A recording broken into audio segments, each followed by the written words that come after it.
ఓం సాయిరామ్. సాయి భక్తులందరికీ నమస్కారం అండి. సాయిబాబా దయ వల్ల ప్రతి ఒక్కరి కుటుంబం ఎక్కడున్నా కూడా ఎప్పుడు సుఖంగా, సంతోషంగా, ఆనందంగా ఉండాలని చెప్పి సాయి తరపున నేను కూడా కోరుకుంటూ ఈరోజు వీడియో అనేది మొదలు పెడుతున్నాను. ఈరోజు వీడియోలో మన సాయి పిలుపు ద్వారా మనకు వచ్చినటువంటి సందేశం ఏంటంటే, తల్లి ఎదురు చూసే శుభవార్త ఈరోజు నీకు చెప్తున్నాను. నీ కుటుంబం తప్ప పని పూర్తయ్యే వరకు రహస్యంగానే ఉంచండి. అంధకారమైన జీవితంలో ఒక వెలుగు వస్తుంది అని మనకు ఒక చక్కటి సందేశాన్ని బాబాగారైతే మన ముందుకైతే తీసుకొచ్చారు. ఇలా మనకు బాబాగారు ఎందుకు చెప్తున్నారు అని మనం సాయి మాటల్లోనే తెలుసుకుందాం. వీడియో స్టార్ట్ చేసే ముందు ఒక చిన్న రిక్వెస్ట్ అండి. ఈ సందేశం కనుక మీకు నచ్చినట్లయితే వీడియోకైతే ఒక చిన్న లైక్ అయితే ఇవ్వండి ఫ్రెండ్స్. తల్లి, నీవు ఇన్ని నాళ్ళు ఎంతో కష్టపడి ఒక మంచి అవకాశం కోసం ఎదురు చూస్తున్నావు. ఆ అవకాశం అందిపుచ్చుకొని తద్వారా నీవు మంచి స్థాయికి వెళ్ళాలని ఒక ఉద్దేశంతో ఉన్నావు. అన్నిటికంటే నీకు ముఖ్యమైంది నీ కుటుంబానికి నువ్వు ఎంతో కొంత సహకారం అందించాలని ప్రయత్నం అయితే చేస్తున్నావు కదా. దానికోసం నువ్వు నిరంతరంగా శ్రమిస్తూనే ఉన్నావు. అందువల్ల నీకు ఒక మంచి అవకాశం కావాలి వస్తే నీ శ్రమించే గుణానికి ఎంతో ఉపయోగపడుతుంది. నీవు అనుకున్నట్లే ఒక మంచి స్థాయికి ఎదగడానికి, నీ బాధ్యతలు నిర్వర్తించడానికి అన్నింటికీ ఎంతో ఉపయోగపడుతుంది కదా. అటువంటి అవకాశం కోసమే నువ్వు ఎదురు చూస్తున్నావు. నిజమే కదా. ఇప్పుడు నువ్వు ఎదురు చూస్తున్న అవకాశమే నీకు లభించబోతుంది. అందువల్ల నీకు ఒక మంచి అవకాశం కావాలి అని వస్తే మాత్రం ఖచ్చితంగా ఆ అవకాశాన్ని ఎప్పటికీ వదులుకోవద్దు. ఆ అవకాశాన్ని గుర్తించి సద్వినియోగపరచుకో. ఇటువంటి అవకాశం రావడం అరుదుగా జరుగుతుంది. వచ్చిన దాన్ని జారి విడుచుకోకుండా, వచ్చిన అవకాశం చిన్నదా పెద్దదా అది గొప్పదా అని అనుకోకు. చిన్నదైనా సరే నీవు ఎంతో ఉన్నత స్థాయికి తీసుకెళ్ళగలవు. నీలో లక్షణాలు పుష్కలంగా ఉన్నాయి. నేను చెప్పేది నీ మంచి కొరకే. నీవు ప్రార్థించే ప్రార్థనలన్నీ ఫలించే నీకు ఇటువంటి మంచి రోజు వచ్చింది. వచ్చిన ఈ అవకాశాన్ని సద్వినియోగపరుచుకుంటూ నువ్వు కోరుకున్న ఉన్నత శిఖరాలను చేరి నీ భవిష్యత్ బంగారుమయం చేసుకుంటూ ఆయురారోగ్య ఐశ్వర్యాలతో నీ కుటుంబ సభ్యులతో కలిసి జీవించాలని నా ఆశీస్సులు నీకు ఎప్పటికీ తెలుపుతున్నాను. ఈరోజు నువ్వు ఒక శుభవార్త అయితే ఖచ్చితంగా వింటున్నావు. ఈ శుభవార్త నీకు చేరాలని నువ్వు ఎన్నో ఏళ్లుగా ఎదురు చూస్తున్నావు కదా. నీకు ఈరోజు ఈ సందేశం ద్వారా శుభవార్త అందిస్తున్నాను. గత కొంతకాలంగా మీరు ఆర్థిక బాధలు, ఇబ్బందులతో బాధపడుతూ ఉన్నారు. ఆ బాధలు తొలగించుకోవడానికి మీరు చేసే ప్రయత్నాలు ఏవీ ఫలించక ఈ రోజు వరకు నానా యాతనలు పడుతూనే ఉన్నారు. అటువంటి బాధలన్నీ తొలగి మీరు అనుకున్నవన్నీ మీకు లభించే సమయం ఇది. అందుకే మీకు నేను ఈ శుభవార్త తీసుకొని వచ్చాను. మీరు అనుభవిస్తూ ఉన్న ఈ బాధలన్నీ తొలగిపోయి ఆర్థికంగా బలం పుంజుకుంటారు. మొదటగా అయితే మీకు ఉన్న రుణ బాధలన్నీ తొలగిస్తాను. ఎవరికైతే మీరు బాకీ పడి తిరిగి ఇవ్వలేక ఇబ్బందులు పడుతున్నారో వారికి తిరిగి వారి సొమ్ము వారికి చెల్లించడానికి ఈ రోజు నుండే నీకు ధనం లభిస్తుంది. కొద్ది రోజుల్లో ఈ రుణం భారం మొత్తం తొలగిపోతుంది. ఆ తర్వాత మీరు కోరుకున్నటువంటి సౌకర్యాలు ఏర్పరచుకోవడానికి అవకాశం అయితే లభిస్తుంది. మీరు కోరుకున్నటువంటి ఇంకొక కోరిక సొంత ఇల్లు కావాలని. ఆ కోరిక మీకు వచ్చే కొత్త సంవత్సరం నాటికి నెరవేరుతుంది. మీకు ఈ రుణ బాధలు తొలగడంలోనే చాలా ప్రశాంతత వస్తుంది. కనుక మీ సొంత ఇల్లు లభించిన తర్వాత మీకు ప్రశాంతత కూడా ఏర్పడుతుంది. మనిషికి ఉండటానికి ఒక ఇల్లు, తినటానికి తిండి, కట్టుకోవడానికి బట్ట, ఇవి అతి ముఖ్యమైనవి అవసరాలు. వీటికి లోటు లేనివాడు ఈ ప్రపంచంలో హాయిగా బతకగలడు. మీకు వీటికి ఏనాడు కొదవ ఉండదు. మీ ఆర్థిక అవసరాలు అన్నీ నెరవేరుతూ ఉంటాయి. ఆర్థికంగా మీరు మంచి స్థాయికైతే ఖచ్చితంగా వెళ్తారు తల్లి. ఎందుకంటే మీరు ఇప్పటి వరకు పడిన కష్టాల్లో ఆర్థిక విషయాలలో ఎలా ఉండాలన్నది తెలుసుకున్నారు.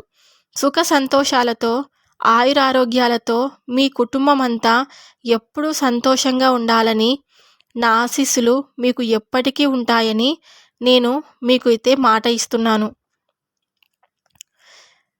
తల్లి, నాలో నేనెప్పుడైనా మీకు చెప్పానా?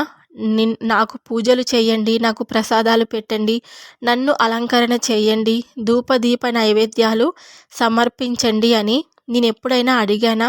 నీకు చెప్పానా బిడ్డ? అది అంతా నీ మానసిక ఆనందం కోసం, నీ సంతృప్తి కోసం, నీ నమ్మకం కోసం నువ్వు చేస్తున్న ప్రయత్నాలు. అవును కదా? నేనెప్పుడైనా నాకు అవి చేస్తేనే మీరు కోరుకున్నవన్నీ జరుగుతాయని నేనెప్పుడూ చెప్పను. అలా చేయలేకపోయిన వారిని కూడా విడిచిపెట్టను. అంతా మీ మానసిక ఆనందం కోసం, మీ సంతృప్తి కోసం మీరు చేస్తూ ఉంటారు. అవేమీ చేయలేదని, అదలా చేయలేని వారిని ఎప్పటికీ వదిలేయను. ఇవేమీ సమర్పించకపోయినా సరే వారిని కూడా నేను నా హక్కున చేర్చుకుంటాను. నాకు మీలో కావాల్సింది నిజాయితీ, ఓపిక, సహనం మాత్రమే. మనసులో నా మీద భక్తి, గౌరవం. అంతే తప్ప పై మెరుగులు నాకు అసలు ఇష్టముండదు. మీరు చేసే పూజలు, వ్రతాలు, నోములు, నాకు సమర్పించే నైవేద్యాలు, అలంకరణలు, పువ్వులు, పండ్లు ఇవేమీ కూడా నాకు సంతృప్తిని ఇవ్వవు. ఉపవాసాలు, జాగరణలతో కూడిన నాకు సంతృప్తిని కూడా ఇవ్వవు. కేవలం మీరు మనసులో శుద్ధి కలిగిన మనసుతో, మంచి ఆలోచనతో, మంచి పనులతో జీవిస్తూ నా నామస్మరణ చేస్తే చాలు. నేను పులకించిపోతాను, చాలా సంతోషపడతాను. అయినను నేనెవరిని మీకు చెప్పేందుకు? మీకంటూ మీరే కొన్ని విధి విధానాలు నిర్ణయించుకుంటారు. వాటి దారిలోనే మీరు నడుస్తారు కదా. పరుల సొమ్మును దొంగలిస్తూ నాకు పూజలు చేస్తారు. పరులను దూషిస్తూ నాకు నైవేద్యాలు కూడా సమర్పిస్తారు. మీ మనసులో ఉండే భావం ఒకటి అయితే మీరు పైకి కనిపించే తీరు ఇంకొక విధంగా ఉంటుంది. సాటి మనిషిలో దైవాన్ని చూడలేరు. పైకి మాత్రం బాబా ఎంత చెప్తే అంత అని ప్రచారం చేసుకుంటూ ఉంటారు. ఎవరైనా కనిపెట్టలేకపోవచ్చు, కానీ నేను మిమ్మల్ని కనిపెట్టలేనా చెప్పు? నాకు అన్నీ తెలుసు, అన్నీ తెలుస్తాయి కూడా. నా నుంచి ఏది తప్పించుకోలేదు. మీ విధి విధానాలు మీకు ఉన్నాయి, నా విధి విధానాలు నాకు ఉంటాయి. ఈరోజు మీకు అంతా బాగుందని అనుకున్నవారు కూడా ఏదో ఒకరోజు బోల్తా పడాల్సిందే. ఈరోజు తినడానికి తింటే లేనివారు కూడా ఖచ్చితంగా మంచి జీవితం చూసేవారే. ఎవరికి ఏది నిత్యము కాదు, ఎవరికి ఏది సొంతము కాదు, ఎవరికి ఎవరు శాశ్వతం కారు. మీరు నన్ను గురువుగా భావిస్తే నేను చెప్పిన విధి విధానాలతో నడుచుకోవాలి. కానీ మీకు నచ్చినట్లుగా నడుచుకుంటే ఇంకా మీరు నన్ను పూజించడం ఎందుకు? నన్ను అడగడం ఎందుకు? నా అనుమతి కోసం ఎదురు చూడడం ఎందుకు? నలుగురిలోనూ మెప్పు కోసం నా ఎదురుగా నిలబడి పూజలు చేసి నేను ఏది చెప్తే అదే చేస్తానని నలుగురిలో గొప్పగా చెప్పుకోవడం ఎందుకు? మీరు ఏది చేసినా నా కన్నులలో నుండి తప్పించుకోలేరని మాత్రం తెలుసుకోండి. మీరు నాకు కేవలం చేయవలసింది మనస్ఫూర్తిగా నా నామస్మరణ. మీరు మనసు శుద్ధిగా ఉంచుకొని ఎన్ని పూజలు చేసి ఎన్ని నోములు నోచినా అది సంతోషమే. కానీ మీరు చేసేవన్నీ నా ఆలోచన విధానానికి వ్యతిరేకంగా ఉండే పనులు.